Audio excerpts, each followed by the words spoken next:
The first radicals weren't the Muslims. The first radicals, fundamentalists, were Catholics, actually, and the Catholic Church. He's a fundamentalist, a terrorist, because why? Because he believes that humans should dictate their lives according to revelation, according to God's commands. This is backwards. We're offering maximum freedom, maximum equality of all people, tolerance, human rights. What are you offering, Muslims? Your Sharia? Your barbaric laws, Islamic law? This is the ideology that has been used to dominate Muslims and the rest of humanity for 200 plus years. Liberalism began in the 18th century. One of the names for the beginning ages of liberalism is the Age of Enlightenment within Europe, particularly France and Britain, and also Germany and continental Europe. And the idea that they had, to keep it very brief, is that we don't need God, and we don't need the Bible, and we don't need the church to tell us what is right and wrong. These are tyrants. God is a tyrant. Religion is tyranny. We have to free our minds from this tyranny. We have to break away from the chains. And we don't need God. We can determine what is right and wrong using our own minds. Using science and using reason, we can determine what is right and wrong. We can determine how to organize our societies. This was a rebellion from the beginning, a rebellion against God, a rebellion against organized religion. And it began in Europe. And they call it the Age of Enlightenment. But what did it lead to? It led to what is called historically the Reign of Terror. The Reign of Terror, which was precipitated by the French Revolution. This was in 1799. There was a revolution to overthrow the church, to overthrow the French monarchy. And it was extremely brutal. They killed priests by the thousands. They killed Christians by the hundreds of thousands. And they took over the churches. And they said, we're not worshiping God anymore. We're worshiping the idol of reason and science and enlightenment. And they created a religion of reason. And they took over churches and they put their idols of reason in those churches to worship. This was a mockery of religion and specifically Christianity, but they also were aware of, they were enemies to all religions, including Islam. And one of the famous French writers, Voltaire, you may have heard of him, wrote a play to mock the Prophet Muhammad sallallahu alaihi wasallam. So from the very beginning of the Enlightenment, Islam was a big enemy. Christianity was a big enemy. So the first target was Christianity, and millions of Christians were killed within Europe by the enlightened absolutists. These were the proponents of liberalism, this concept of liberalism. And they said that religion is holding humanity back. Religion is holding people back from progress, from enlightenment, from development. This was their ideology. So we have to eliminate religion, and they started with Christianity, and whoever resisted, they called radicals. The first radicals weren't the Muslims. The first radicals, fundamentalists, were Catholics, actually, and the Catholic Church. And the French actually declared the Pope in the Vatican as essentially a terrorist. He's a fundamentalist, a terrorist, because why? Because he believes that humans should dictate their lives according to revelation, according to God's commands. This is backwards. This is going to destroy humanity. So Catholics are enemy number one. We have to suppress them. We have to take them from governmental positions. We have to seize their assets. We have to seize their land. We have to defund the church. And it led to actual genocide. This is the history of Europe. But it wasn't contained in Europe. It spread to the rest of the world through colonialism. And the history of colonialism is a 200-year history. It spread to first North Africa. Napoleon went to Egypt. The French went to North Africa, to Algeria. And they slaughtered, they killed, they maimed, they tortured all in the name of freedom, reason, enlightenment. So this is a radical ideology, a bloodthirsty ideology with an extremely bloody history, not just for Muslims, but also for Jews, for Christians, for Hindus, for Buddhists. This is the colonial history. They study it. You go to the university and they study colonialism, and they have decolonial studies. How do we decolonize ourselves in the modern world? So this is a real history that we need to understand. We need to understand that this is the ideology that has been used to dominate Muslims and the rest of humanity for 200 plus years. And if we don't recognize this history and we don't recognize that this is the enemy, how are we going to respond? How are we going to protect ourselves? How are we going to protect our children? Is it possible? No.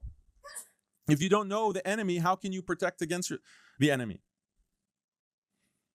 So this is an enemy that has an extremely bloody history. But for us, in a country like Australia or the US or the West in general, it's ideological.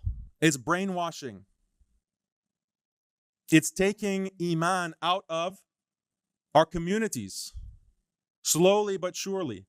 And why? Why is this? Why is it ideological? Because the colonizer recognized that you can't just kill the Muslim. You can't just kill Muslims, or for that matter, Christians or whatever religion. You can't just kill them. You have to kill the idea. But how do you kill the idea? You can't just go to Muslims and say, leave your religion. They're not going to accept that. You have to be tricky about it. You have to be sly. So what do they say? They say that we're not here to take you out of your religion. We just want to reform your religion. We want to bring your religion in line with modern values and progress. Don't you want to progress?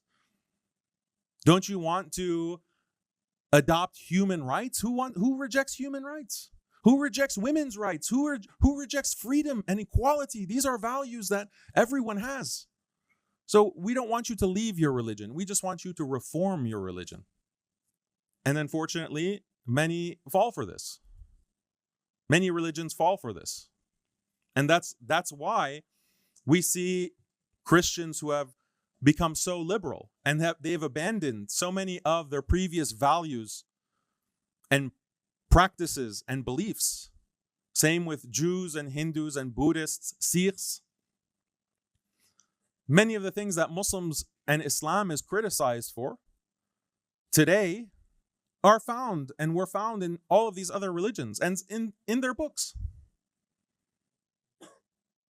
So this is the challenge for Muslims. Can we resist? Can we stand strong in the face of this kind of extreme pressure? So let's define, what is liberalism? Liberalism is associated with freedom, equality, democracy, human rights, maximizing your individual liberty, these concepts. So when we say liberal, we don't mean left wing. Liberalism actually is defined as maximizing freedom and equality. How do we maximize individual liberty and the equality of all people? That's the definition of liberalism. And every Western political ideology falls under this overarching umbrella of liberalism with a capital L. All the political ideologies, socialism, capitalism, communism, even fascism, all of these ideologies, feminism, democratic representationalism, anarchism, all of these fall under the larger umbrella of liberalism. How so? Because all of these ideologies are concerned with how to maximize individual liberty and equality. How do we maximize a person's, what do we mean by liberty? Your right to live however you want as an individual. You have the right to live however you want. to pursue happiness, to have maximum choice. And we want equality for all people. This is what liberalism is. It sounds pretty good. And that's the problem. It sounds good because it's deceptive. So when you present that as liberalism, what's the alternative? The alternative that they'll say is that, okay, we're offering maximum freedom, maximum equality of all people, tolerance, human rights. What are you offering, Muslims? Your Sharia? Your barbaric laws, Islamic law? You oppressing your women? You do not accept certain sexual practices? You don't allow people to live how they want? You dictate to people how they should dress? This is barbaric. This is backwards. This is contrary to freedom and equality. You say, for example, you Muslims, that Allah only accepts Islam and all other religions are rejected. Where's the equality in that? This is inequality. This is intolerant. This is hateful. How can any rational person accept these values, these ideas in your religion? This is the way that they talk about Islam. And before Islam, they were talking about this way about Judaism, about Christianity. How about the Native Americans? The Native Americans in North America, they were also attacked by the founding fathers, by the American colonies.